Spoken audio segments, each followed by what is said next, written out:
Hello साथियों, मैं अंगद सिंह अवाना स्वागत करता हूं आपका आपके अपने online platform study with Angad पर।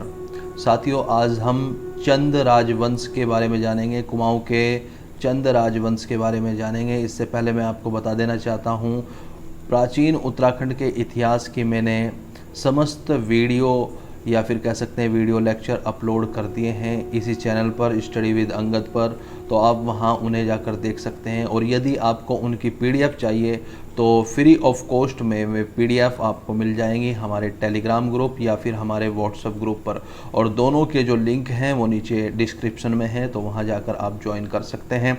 साथ ही साथ जो चंद राजवंश या आगे जितने भी वीडियो आएंगे उनके पीडीएफ भी आप टेलीग्राम या फिर व्हाट्सएप ग्रुप से फ्री ऑफ कॉस्ट डाउनलोड कर सकते हैं। कोई दिक्कत वाली बात नहीं है। शोषण खत्म करना है बच्चों, जो ऑनलाइन कोचिंग सेंटर है उनका। ठीक है, तो चंद राजवंश के बारे में हम पढ़ेंगे। इससे पहले मैं बता देना चाहता हूँ, चंद राजवंश के ये जो नोट्स हैं ये मैंने कई सारी पुस्तकों से बनाए हैं, जैसे उत्तराखंड का इतिहास शिव प्रसाद डबराल, ये पुस्तक मैंने पढ़ी है। उत्तराखंड का राजनीतिक इतिहास डॉक्टर अजय सिंह रावत, पूर्वासी के विविध अंक, कुमाऊं का इतिहास जो कि बद्रीदत्त पांडे जी की पुस्तक है, कुमाऊं का इतिहास वैष्णव अशोक जी की एक पुस्तक है, वहाँ से मैंने कुछ फैक्ट्स उठाए हैं। मध्य हिमालय के तीनों भाग जो डॉक्टर यशवंत सिंह कठोच है, यहाँ से मैंने कुछ भाग उठाए हैं। और उत्तराखंड के वीरभद्र जो कि डॉक्टर रणवीर सिंह चौहान जी की पुस्तक है, वहाँ से भी मैंने कुछ फैक्ट्स उठाए हैं। तो बच्चों, चंद राजवंश के ये जो नोट्स आपको दिखाई दे रहे हैं बहुत ज़्यादा महत्वपूर्ण हैं। इनको आप नोट करते हुए चलिएगा या समझते हुए चलिएगा और फिर पीडीएफ डाउनलोड कर लीजिएगा। ठीक है, चंद राजवंश की जो स्थापना है वह स्थापना सोमचंद के द्वारा होती है। किसके द्वारा होती है? सोमचंद के द्वारा होती है। और सोमचंद मूल रूप से उत्तराखंड का नहीं था। यह कहाँ से आया था? ये झूसी से आया था। और झूसी प्रयागराज यानी आज इलाहाबाद यानी आज के प्रयागराज के निकट है। ठीक है, कुछ पुस्तकों में दिया गया है कि ये प्रतिस्थानपुर से आया था बच्चों, प्रतिस्थानपुर से आया था, लेकिन ये कुछ ही पुस्तकों में दिया गया है। अधिकांश पुस्तकों में झूसी का ही नाम आया है कि चंद राजवंश का जो संस्थापक सोमचंद था ये झूसी जो कि इलाहाबाद के निकट है वहाँ से आया था। ठीक है, सोमचंद शिव भक्त था। ठीक है, और उत्तराखंड ये घूमने आया था धार्मिक स्थानों पर, तो तभी इनकी जो मुलाकात है वो ब्रह्मदेव से हो जाती है। और ब्रह्मदेव इनमें बहुत सारे गुणों को देखते हुए अपनी पुत्री का विवाह कर देते हैं इनसे। ठीक है, 700 ईस्वी के आसपास जो सोमचंद है वो यहाँ आए थे उत्तराखंड। और ये जो ब्रह्मदेव हैं जब अपनी पुत्री का विवाह करते हैं तो दहेज के रूप में ये 300 नाली ज़मीन, ठीक है, 300 नाली ज़मीन इन्हें गिफ्ट कर देते हैं, दे देते हैं चंपावत क्षेत्र में, और कहते हैं जा बेटा अब राज कर, अपना राज करना प्रारंभ कर, तेरे पास 300 नाली ज़मीन है, बहुत ज़्यादा ज़मीन होती है ये, इसमें आसानी से राज किया जा सकता है। तो वहाँ से सोमचंद क्या करता है? चंदवंश की स्थापना करता है और चंपावत क्षेत्र में ये स्थापना करता है। 300 नाली ज़मीन से शुरुआत करता है। ठीक है, फिर धीरे धीरे राजकार्य हेतु ये कुछ अधिकारियों को लेता है, जिसमें शामिल होते हैं कार्की, बोरा, तड़ागी, चौधरी। ठीक है, इन्हें चार खाम या फिर चाराल व्यवस्था कहा जाता है। ठीक है, चाराल व्यवस्था। तो चाराल व्यवस्था की जो शुरुआत थी वो सोमचंद ने की थी, राजकार्य हेतु की थी, और जिसमें शामिल थे कार्की, बोरा, तड़ागी या चौधरी। आ सकता है कि चाराल में निम्नलिखित में से कौन एक नहीं था या कौन था, तो कार्की, बोरा, तड़ागी, चौधरी आप याद रखिएगा। ठीक है बच्चों, राजबुंगा किले का जो निर्माण था वह किसने कराया था? वह भी सोमचंद ने कराया था, राजबुंगा किले का निर्माण। और ये जो राजबुंगा किला था बच्चों ये अंडाकार था, इसका जो आकार था ना वह अंडाकार था, अंडाकार। ठीक है, याद रखिएगा आप। पंचायती राज व्यवस्था का जो जन्मदाता है वह भी सोमचंद ही है, और उत्तराखंड में प्रथम बार पंचायती राज व्यवस्था का जो स्थापना की थी या जन्मदाता है वह सोमचंद है। पंचायती राज व्यवस्था के तहत इसने बूढ़ा या सयाना लोगों को, यानी बूढ़ा या सयाना, जो गांव में सबसे बूढ़ा या सयाना व्यक्ति होता था उसे ही प्रधान का काम दे देता था। यानी ये सोमचंद की तरफ से प्रधान का कार्य दिया जाता था। प्रधान कौन होता है? गांव का मुखिया होता था, होता है। तो गांव के मुखिया के रूप में बूढ़ा या शयाना जिम्मेदारी संभालते थे। यही थी सोमचंद की पंचायती राज व्यवस्था, जिसके तहत बूढ़ा या शयाना परंपरा लागू की गई। ठीक है। इसके बाद सोमचंद के बाद आत्मचंद आते हैं, पूर्णचंद आते हैं, इंद्रचंद आते हैं। लेकिन आत्मचंद इतने ज़्यादा महत्वपूर्ण शासक नहीं हुए, पूर्णचंद भी इतने ज़्यादा महत्वपूर्ण शासक नहीं हुए। इंद्रचंद के कुछ फैक्ट महत्वपूर्ण हैं, इन्हें हम पढ़ेंगे। लेकिन एक बार फिर से हम क्विक रिवीजन कर लेते हैं। चंद राजवंश का संस्थापक कौन था? सोमचंद था। सोमचंद एक शिव भक्त था। झूसी से ये आया था, 700 ईस्वी के आसपास ये आया था। और कत्यूरी शासक ब्रह्मदेव इससे अपनी पुत्री का विवाह कर देते हैं। चंपावत क्षेत्र में इसे 300 नाली ज़मीन दी जाती है और वहीं से ये राज करना आरंभ कर देते हैं। कौन? सोमचंद। राजकार्य हेतु ये चाराल रखते हैं, चार खाम के रूप में स्थापित करते हैं 4 अधिकारियों को, जिसमें शामिल होते हैं कार्की, बोरा, तड़ागी और चौधरी। राजबुंगा किले का ये निर्माण करते हैं। पंचायती राज व्यवस्था का जन्मदाता सोमचंद था। उत्तराखंड में प्रथम बार पंचायती राज व्यवस्था किसने शुरू की थी? सोमचंद ने की थी। पंचायती राज व्यवस्था के तहत बूढ़ा या शयाना परंपरा इसने लागू की थी। अब हम जान लेते हैं इंद्रचंद के बारे में। ठीक है, इंद्रचंद के बारे में जान लेते हैं। इंद्रचंद ने राज्य में रेशम कारखाना लगवाया था। ये क्या करता था? रेशम कीड़ों को मंगाता था तिब्बत से, नेपाल के माध्यम से। ठीक है, यानी पहले तिब्बत से नेपाल आते थे कीड़े रेशम के, और फिर नेपाल से आते थे अपने उत्तराखंड। ठीक है, फिर अपने उत्तराखंड आते थे। एक मिनट। ठीक है, रेशम के जो कीड़े हैं वो सबसे पहले तिब्बत से नेपाल आते थे और नेपाल से फिर उत्तराखंड लाए जाते थे, यानी चंपावत लाए जाते थे। और वहाँ रेशम के कारखाने में फिर रेशमी कपड़े बनते थे। ठीक है, रेशम को रंगते समय बेबुनियाद झूठी खबरें इंद्रचंद के समय ही फैलती थी। ठीक है, इंद्रचंद के समय फैलती थी। और बेबुनियाद झूठी खबरें इसलिए फैलाई जाती थी, ऐसा लोगों का अंधविश्वास था कि यदि बेबुनियाद झूठी खबरें फैलाई जाए तो कपड़ों के ऊपर, रेशम के कपड़े के ऊपर चटक रंग आता है, चटक रंग। ठीक है, तो इसलिए बेबुनियाद झूठी खबरें फैलाई जाती थी। और इन झूठी जो खबर थी, इस प्रथा को पटरंग वाली कहा जाता था। क्या कहा जाता था? पटरंग वाली कहा जाता था। तो पटरंग वाली किसके समय में होती थी? इंद्रचंद के समय में होती थी। बेबुनियाद झूठी खबरें जिन्हें पटरंग वाली कहा जाता था, किनके समय में होती थी? तो इंद्रचंद के समय में होती थी। और रेशम कारखाना किसने लगवाया था? तो इंद्रचंद ने लगवाया था। इंद्रचंद के बाद में संसार चंद आते हैं, सुधा चंद आते हैं, हमीर चंद आते हैं, वीणा चंद आते हैं। ठीक है, ये 4 राजा इंद्रचंद के समय, इंद्रचंद के बाद आते हैं। अच्छा, ये जो वीणाचंद होता है ना, वीणाचंद के कोई संतान नहीं होती, और इसी कारण जब ये बूढ़ा हो जाता है तो अराजकता का दौर फैल जाता है चंपावत में। और करीब 200 वर्षों तक खसों ने फिर शासन किया, क्योंकि जो खस शासक हैं वे हड़प लेते हैं चंपावत को, अधिकार जमा लेते हैं चंपावत के ऊपर, और 200 वर्षों तक शासन करते हैं। ठीक है, 200 वर्ष काफ़ी लंबा समय होता है। फिर एक व्यक्ति होता है चंपावत में ही, जिसका नाम होता है सोन खड़ायत। ये इसे पता चलता है कि संसार चंद, ये जो संसार चंद है ना, इंद्रचंद के बाद जो संसार चंद आया था, कि भाई संसार चंद का एक वंशज, यानी उसके पुत्र का पुत्र का पुत्र का पुत्र का कोई पुत्र होगा, वह नेपाल में रहता है। कहाँ रहता है? नेपाल में रहता है। संसार चंद का एक वंशज नेपाल में रहता है। ये सोन खड़ायत उसे ढूंढता है, जिसका नाम होता है वीरचंद। ठीक है, वीरचंद को ढूंढता है और फिर ये लाता है उसे चंपावत, बताता है कि भाई तेरे पूर्वज जो थे वो शासन किया करते थे यहाँ, और तू ऐसा कर, मैं तेरी तरफ से लड़ता हूँ, तू राजा बन आराम से, मैं तुझे राज्य दिलाऊंगा।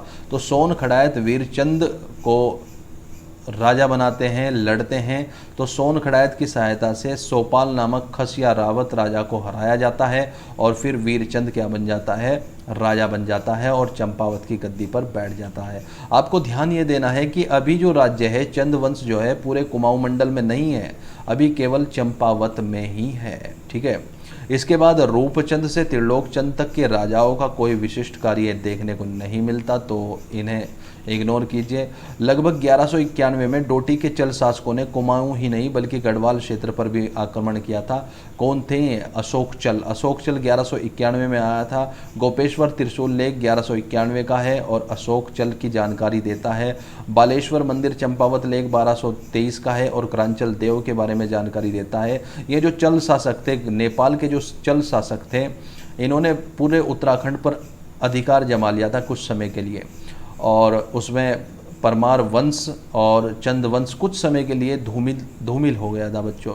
लेकिन जब इनका प्रभाव कम होता है फिर आते हैं 23वां शासक थोरचंद। ठीक है, अब देखो 23वां शासक जो ये थोरचंद है, इससे पहले के जो शासक हैं उनका कोई सटीक प्रमाण तो मिलता नहीं है, न ही कोई अभिलेखीय वर्णन मिलता है। इसलिए कुछ जो इतिहासकार हैं वे इसे ही चंद वंश का संस्थापक मानते हैं। किसे?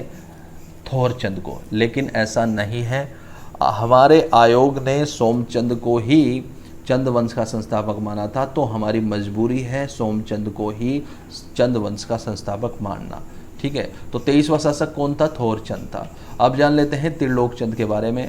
त्रिलोकचंद, अब यहाँ से चंद वंशीय जो राजा हैं, हमें इनसे महत्वपूर्ण जानकारी प्राप्त होनी आरंभ होगी।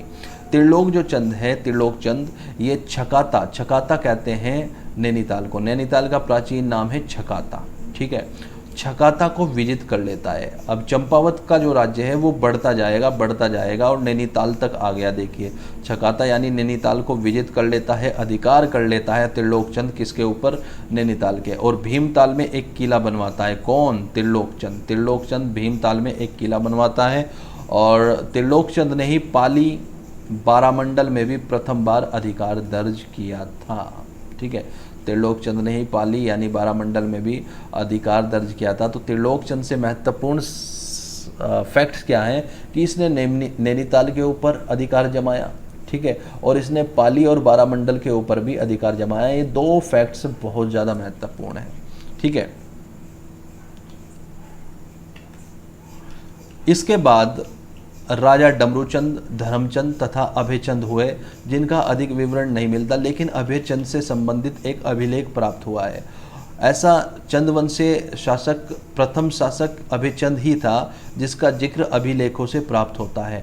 मानेश्वर नोले चंपावत से इसका एक अभिलेख प्राप्त होता है अभयचंद का। बस इससे संबंधित यही एक जानकारी है अभयचंद से।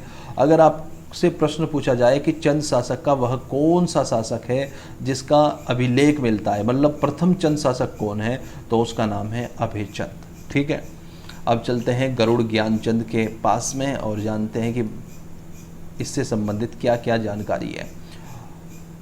गरुड़ ज्ञानचंद, इसे ज्ञानचंद प्रथम या गुरु ज्ञानचंद भी कहा जाता है। ठीक है, दिल्ली के दरबार में गरुड़ ज्ञानचंद गया था और जाने का कारण क्या था? जो नीचे का तराई भावर क्षेत्र का इलाका है ना, चंपावत और नैनीताल से नीचे जो उधम सिंह नगर वाला इलाका है, ये तराई भावर क्षेत्र है और इस तराई भावर क्षेत्र में पहले से ही चंद वंशीय राजाओं का अधिकार रहा है, ऐसा गरुड़ ज्ञानचंद मानता था। और इसलिए ये दिल्ली दरबार में जाता है फिरोज शाह तुगलक से मिलने कि भाई साहब, हमारा उस पर अधिकार था और अभी जो अधिकार है वो किनका है? वो किसी और का है, तो आप वह अधिकार हटवाइए और कृपया करके हमारा अधिकार फिर से वहाँ जमवाइए। ठीक है, तो दिल्ली दरबार में फिरोज शाह तुगलक के दरबार में ये जाता है कौन? गरुड़ ज्ञानचंद जाता है। अब फिर ये क्या होता है, जब ये मीटिंग होती है, बादशाह के सामने ही ज्ञानचंद उड़ते हुए गरुड़ को मार देता है तीर से। इसे देखकर बादशाह बड़ा प्रसन्न होता है और वह कहता है कि भाई ज्ञानचंद, अब माल कहा जाता था तराई भावर क्षेत्र को, अब माल की जागीर कुमाऊं राजा को मैं सौंप देता हूँ, मुझे कोई टेंशन नहीं है। ठीक है, और गरुड़ की उपाधि से भी गरुड़ ज्ञानचंद को नवाजा जाता है। पहले इसका नाम केवल ज्ञानचंद था और जब से इसे गरुड़ की उपाधि मिलती है तो इसका नाम हो जाता है, इस राजा का नाम हो जाता है गरुड़ ज्ञानचंद। ठीक है, प्रथम ये चंद शासक था जिसने महाराजाधिराज की उपाधि धारण की थी। महाराजाधिराज की उपाधि धारण की थी और ये हमें कौन से ताम्रलेख या ताम्रपत्र से पता चलता है? तो सेरा खड़कोट ताम्रपत्र है एक, उससे पता चलता है कि गरुड़ ज्ञानचंद ने महाराजाधिराज की उपाधि धारण की थी। ठीक है, 1391 के ताम्रपत्र में, 1391 का यही सेरा खड़कोट ताम्रपत्र है, 1391 के ताम्रपत्र में इसने स्वयं को महाराजाधिराज राजा कहा है तथा सेरा का विजेता भी कहा है। ठीक है, सेरा का अपने आप को विजेता भी कहा है। इसका एक सेनापति था नीलू कठायत, और ये बड़ा साहसी सेनापति था। ज्ञानचंद के समय में एक वीर भड़ माना जाता था, वीर वही साहसी था। ये नीलू कठायत को तराई क्षेत्र पर अधिकार करने हेतु भेजा जाता है। जब ये फिरोज शाह तुगलक के दरबार से मिलकर आ जाता है तो वहाँ से मौखरियों का, ठीक है, अधिकार हटाने के लिए नीलू कठायत को भेजा जाता है। ठीक है, और नीलू को तराई विजय के लिए कुमैया खिल्लत की उपाधि नहीं, खिल्लत एक ड्रेस का नाम होता है, तो कुमैया खिल्लत दीप प्रदान की जाती है। अब जब नीलू जाता है तराई बाबर के क्षेत्र में तो वहाँ ये विजय हो जाता है, और जब ये विजय हो जाता है तो गरुड़ ज्ञानचंद के द्वारा इसे कुमैया खिल्लत दी जाती है। खिल्लत क्या होती है? एक विशेष प्रकार की पोशाक होती है जिसे सिरोपाव भी कहा जाता है, जिसमें सिर की पगड़ी, पटका तथा जामा दिया जाता है। परंतु एक व्यक्ति होता है जस्सा कमलेखी, ये जस्सा कमलेखी गरुड़ ज्ञानचंद का साला ही होता है। ये बहुत ज़्यादा चिढ़ता है, जलता था। किससे जलता था? ये जलता था नीलू कठायत से, और ये बहका देता है राजा को। इसलिए जस्सा कमलेखी के बहकावे में आकर राजा द्वारा नीलू कठायत की हत्या कर दी जाती है, और हत्या भी बड़ी निर्मम हत्या की जाती है। मतलब कि दोनों आंखें भी नीलू कठायत की निकाल दी जाती है बिना ही मतलब। ज्ञानचंद के समय तराई बाबर क्षेत्र में कटहरियों, मैंने मोखरियों बोल दिया था पहले, कटहरियों का शासन था। ठीक है, तराई बाबर में कटहरियों का शासन था, और इसी शासन को नीलू कठायत समाप्त कर देता है। ठीक है, ज्ञानचंद का राजचिन्ह गरुड़ था और ये विष्णु का उपासक था। सभी चंद शासकों में सर्वाधिक शासन जो था, सर्वाधिक समय तक जो शासन किया है वो गरुड़ ज्ञानचंद ने किया है। उसके बाद जो महत्वपूर्ण राजा आता है वह आता है उद्यानचंद, या फिर इसे ध्यानचंद भी किन्हीं किन्हीं पुस्तकों में लिखा गया है। ठीक है, नीलू कठायत को धोखे से मारा गया था, जिस कारण उद्यानचंद को बहुत गलानी होती है। इसे पता चल जाता है कि जो गरुड़ ज्ञानचंद था उसने नीलू कठायत को धोखे से मारा था, और नीलू कठायत की कोई गलती नहीं थी, जिस कारण उद्यानचंद को बहुत ज़्यादा गलानी होती है। अब क्या किया जा सकता है? ठीक है, नीलू कठायत को वापस तो लाया नहीं जा सकता, लेकिन इस गलानी के चलते उद्यानचंद क्या करता है, ये कई स्थानों पर बहुत सारे मंदिर और नोले बनवाता है। ठीक है, बद्रीदत्त पांडे के अनुसार इसने बालेश्वर मंदिर को बनवाया था, जिसका कार्य बाद में जाकर विक्रमचंद ने किया था। बहुत सारे इसने मंदिर बनवाए थे, गलानी हुई थी जब इसे, उसी में एक मंदिर था बालेश्वर मंदिर, और बालेश्वर मंदिर का जो कार्य है वो पूरा विक्रमचंद ने कराया था बच्चों। ठीक है, विक्रमचंद के समय माल क्षेत्र में मुबारक शाह के द्वारा आक्रमण किया जाता है। ठीक है, ये फैक्ट महत्वपूर्ण है, याद कर लेना। माल मैंने बताया है जो तराई भाबर का जो क्षेत्र था। बालेश्वर मंदिर ताम्रपत्र का संबंध विक्रमचंद से था, ये भी आप याद कर लेना। बालेश्वर मंदिर ताम्रपत्र का संबंध विक्रमचंद से था, जिसने उद्यानचंद द्वारा शुरू बालेश्वर मंदिर का कार्य पूर्ण कराया था। बालेश्वर ताम्रपत्र में ये लिखा हुआ है, मंदिर ताम्रपत्र में, कि भाई उद्यानचंद ने बालेश्वर मंदिर का कार्य प्रारंभ किया था, लेकिन उसे समाप्त किसने किया था? विक्रमचंद ने किया था। ये बालेश्वर मंदिर ताम्रपत्र में लिखा हुआ है।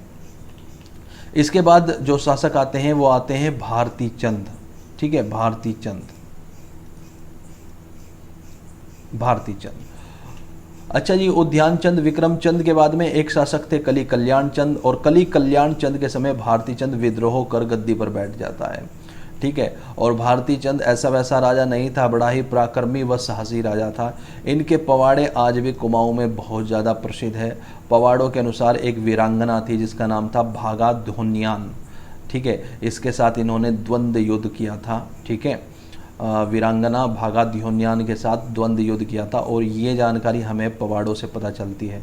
डोटी की दास्ता से छुटकारा पाने के लिए डोटी नरेश नागमल के विरुद्ध युद्ध किया था भारती चंद ने, जो कि 12 वर्षों तक चला था। अब क्या है, डोटी जो राज्य था, डोटी जो प्रदेश था, जो कि पिथौरागढ़ क्षेत्र है, वहाँ का शासक टैक्स लेता था चंपावत के शासक से।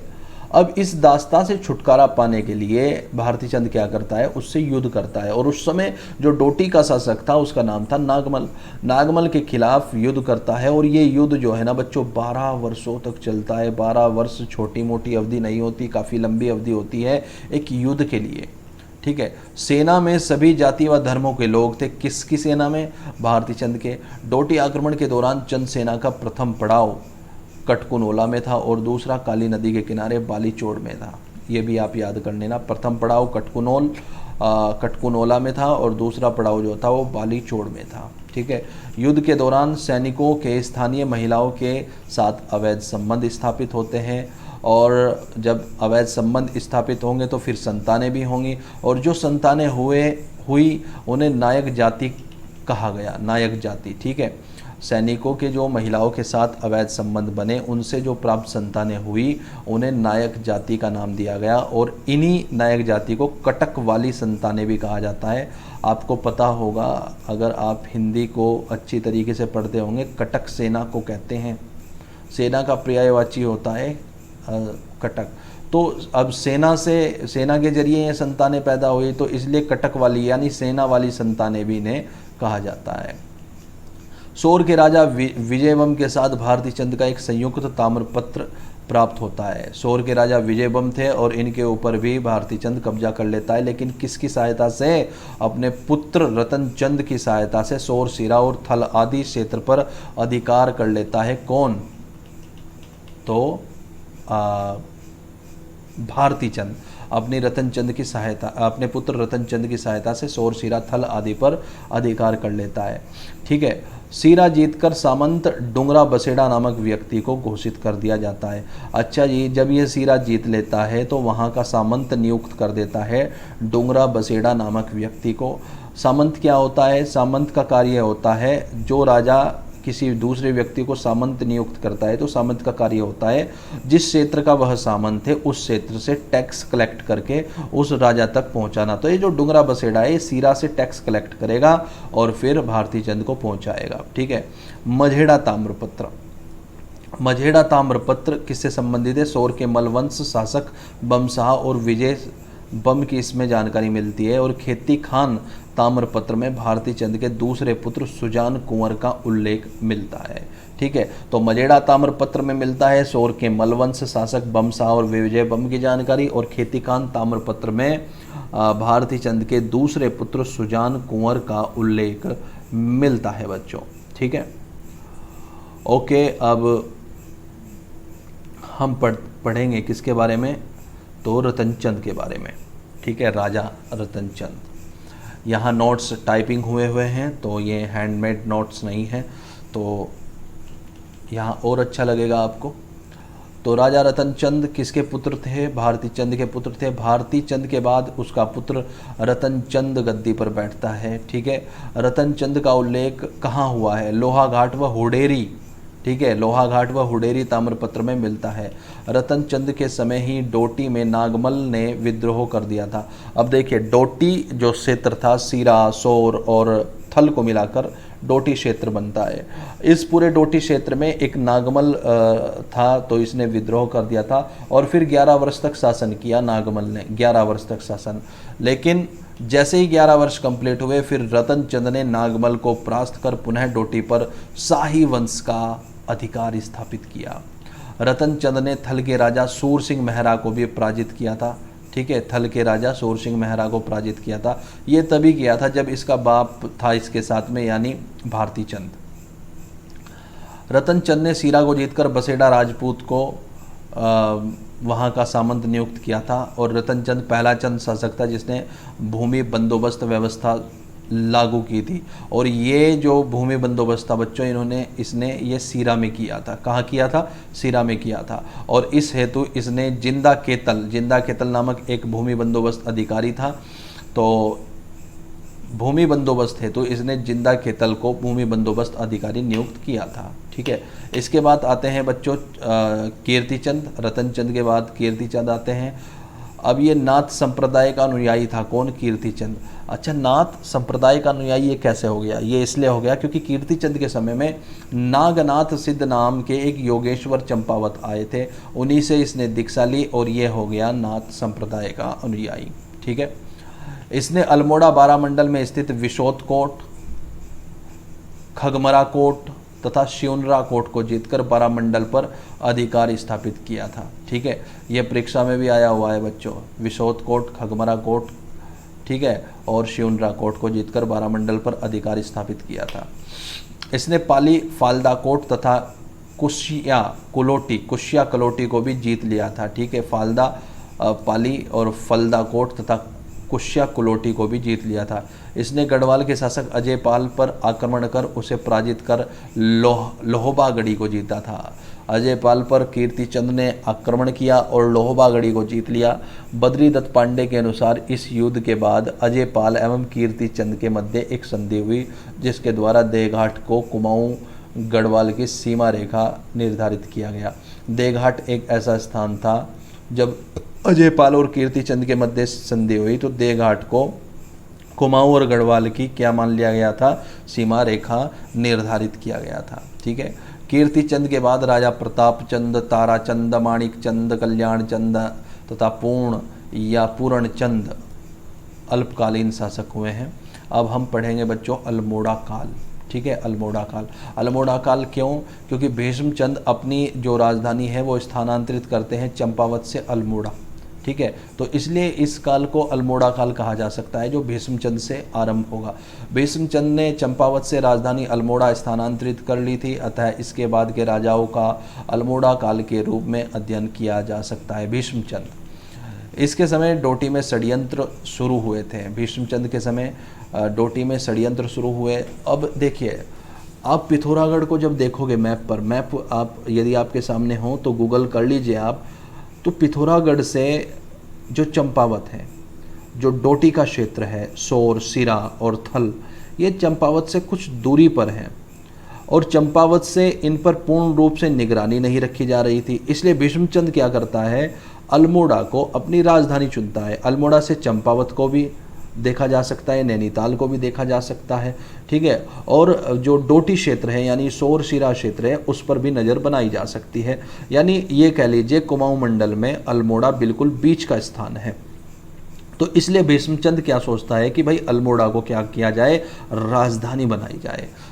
ठीक है, डोटी में अपने पुत्र कल्याण चंद को भेजकर इसने पाली एवं सियुनरा में हो रहे विद्रोह का दमन शुरू किया। इन षड्यंत्रों एवं विद्रोह के दमन के बाद राजा ने राजधानी को केंद्र पर बनाने का निर्णय लिया तथा चंपावत के स्थान पर खगमरा कोट अल्मोड़ा में राजधानी बनाकर कार्य प्रारंभ किया। किंतु क्या होता है, राजधानी परिवर्तन के अवसर का लाभ उठाकर रामगढ़ के गढ़पति गजुवाठिंगा नामक व्यक्ति के द्वारा भीष्मचंद की हत्या कर बारामंडल पर अधिकार कर लिया जाता है। जब षड्यंत्र हो रहे थे बहुत ज़्यादा, तो इसने सोचा कि भाई मैं केंद्र में राजधानी स्थापित करता हूँ और केंद्र पड़ेगा खगमरा कोट अल्मोड़ा में। ठीक है, अब देखो, राजधानी स्थानांतरित करना एक कोई छोटा काम नहीं है, बहुत बड़ा काम है। सारे अधिकारी कर्मचारी इस काम में लग गए होंगे, सेना के भी कुछ लोग इस काम में लग गए होंगे। ठीक है, इसी का अवसर उठाकर ये जो गजुआ नामक व्यक्ति है, कुछ पुस्तकों में इसका नाम बच्चों गजुआ भी दिया गया है, गजुवाठिंगा या गजुआ नामक व्यक्ति है, ये क्या करता है, भीष्मचंद की धोखे से हत्या कर देता है और बारामंडल पर अपना अधिकार भी जमा लेता है। ठीक है, अब हम जानेंगे बालो कल्याण चंद के बारे में, जो कि भीष्मचंद का ही पुत्र था। ठीक है, बालो कल्याण चंद भीष्मचंद का गोद लिया हुआ पुत्र था, जिसने विस्तृत विजय के कारण महाराजाधिराज की उपाधि धारण की थी। ये बहुत बड़ी विजय करता है बालो कल्याण चंद। इसके पिता के अधूरे कार्य को पूर्ण करने हेतु अल्मोड़ा के खसिया खोला पहाड़ी के ऊपर 1563 में नैल के पोखर में अपना इसने किला बनवाया तथा आलमनगर की स्थापना कर राजधानी स्थापित की। आलमनगर अल्मोड़ा का ही प्राचीन नाम है। ठीक है, आज के अल्मोड़ा का प्राचीन नाम है आलमनगर। ठीक है, तो आलमनगर यानी अल्मोड़ा में खसिया कोला पहाड़ी के ऊपर इसने एक क्या बनाया था, अपना एक किला बनाया था और आलमनगर की स्थापना कर राजधानी बनाई थी। ठीक है। कल्याण चंद के समय राजधानी अल्मोड़ा पूर्ण रूप से तैयार हो गई थी और अल्मोड़ा स्थित राजधानी को राजापुर भी कहा गया। ठीक है, राजापुर भी कहा गया। ओके, इसने अल्मोड़ा को लाल मंडी नामक किले इसने अल्मोड़ा में लाल मंडी नामक किले का भी निर्माण कराया था। और ये तो प्रश्न यूके ट्रिपल ने पूछा हुआ है कि लाल मंडी किले का निर्माण किसने कराया था, तो बालो कल्याण चंद ने कराया था। मनकोट के राजा नारायण चंद को हराकर गंगोली को अपने राज्य में इसने मिला। मनकोट के राजा को इसने हराया था और गंगोली को अपने राज्य में मिलाया था। ये नोट आपके मन मस्तिष्क में होना चाहिए। ठीक है, बालो कल्याण चंद से संबंधित। दानपुर क्षेत्र को जीतकर चंद राज्य में इसने मिलाया। इसने दानपुर क्षेत्र भी जीत लिया था और इतने इसने क्षेत्र जीत लिए थे, इसलिए इसने अपने आप को उपाधि दी थी महाराजाधिराज की। इसका कल्पानी गाड़ ताम्रपत्र पिथौरागढ़ से मिला है। कल्पानी गाड़ ताम्रपत्र, ठीक है, किससे संबंधित है? बालो कल्याण चंद से, बालो से संबंधित है। ठीक है, बालो कल्याण चंद से। बालो कल्याण चंद का विवाह डोटी के मलवंश की राजकुमारी के साथ हुआ था। ठीक है, ये भी आप याद रखोगे। विवाह के बाद रैका राजा हरिमल ने अपनी बहन को दान स्वरूप सोर का प्रांत दिया, लेकिन कल्याण चंद सीरा प्रांत को भी चाहता था। देखो, वो पहले से ही बेचारा बालो कल्याण चंद से प्रभावित होकर, ठीक है, हरिमल जो है अपनी बहन को क्या दे देता है? सोर दे देता है। ठीक है, दान स्वरूप। लेकिन कल्याण चंद सीरा प्रांत को भी चाहता था, जो कि मिल ना सका। लेकिन बाद में क्या होता है, कल्याण चंद का पुत्र रुद्रचंद इस सीरा क्षेत्र को जीत लेगा। ये हम नेक्स्ट वीडियो में पढ़ेंगे, नेक्स्ट वीडियो लेक्चर में। और राजा बालो कल्याण चंद अपने शासनकाल के दौरान स्थानीय स्वायत्तता या पंचायती राज पद्धति लागू करता है। अच्छा जी, महाराष्ट्र के एक लेखक है अनंत देव। इनका एक ग्रंथ है स्मृति कौतुब। ठीक है, कौतुब। इसमें कल्याण चंद को प्रजा हितैषी बताया गया है। बालो कल्याण चंद बच्चों हमारे लिए बहुत ज़्यादा महत्वपूर्ण है। ठीक है, इसलिए एक बार क्विक रिवीजन तो बनता है। भीष्मचंद के पुत्र थे, गोद लिए हुए पुत्र थे। अपने आप को ये महाराजाधिराज घोषित करते हैं। अपने पिता के अधूरे कार्य को ये पूरा करते हैं और अल्मोड़ा के खशियाकोला पहाड़ी के ऊपर 1563 में नैल के पोखर में अपना किला बनाते हैं। आलमनगर की स्थापना करते हैं और आलमनगर को राजधानी के रूप में स्थापित करते हैं। आलमनगर आज का अल्मोड़ा है। कल्याण चंद के समय राजधानी अल्मोड़ा पूर्ण रूप से तैयार हो गई थी और अल्मोड़ा स्थित राजधानी को राजापुर भी कहा गया है। इसने अल्मोड़ा में लाल मंडी नामक किले का निर्माण भी कराया था। ठीक है, मनकोट के राजा नारायण चंद को हराकर गंगोली को अपने राज्य में इसने मिलाया था। दानपुर क्षेत्र को जीतकर चंद राज्य में इसने मिलाया था। इसका कल्पानी गाड़ ताम्रपत्र पिथौरागढ़ से मिला है। कल्पानी गाड़ ताम्रपत्र किससे संबंधित है? तो बालो कल्याण चंद से संबंधित है। बालो कल्याण चंद का विवाह डोटी के मल वंश की राजकुमारी के साथ हुआ था और विवाह में जो डोटी के मल वंश की राजकुमारी थी, उसका जो भाई है हरिमल, यानी जो इसकी पत्नी थी कल्याण चंद का साला इसे कह लीजिए, हरिमल ने अपनी बहन को दान स्वरूप सोर का प्रांत दिया था। लेकिन कल्याण चंद के मन में इच्छाएं ज़्यादा जागृत हुई और ये सीरा को भी चाहते थे कि सीरा भी किसी तरीके से मिल जाए। सीरा का अर्थ होता है खीर या मीठा व्यंजन।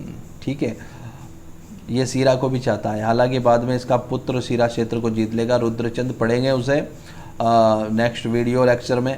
राजा बालो कल्याण चंद अपने शासनकाल के दौरान स्थानीय स्वायत्तता तथा पंचायती राज पद्धति लागू करता है और महाराष्ट्र के एक लेखक हैं अनंत देव। ये अपने ग्रंथ स्मृति कौतुब में कल्याण चंद को प्रजा हितैषी बताते हैं। तो बच्चों, यही था आज का लेक्चर।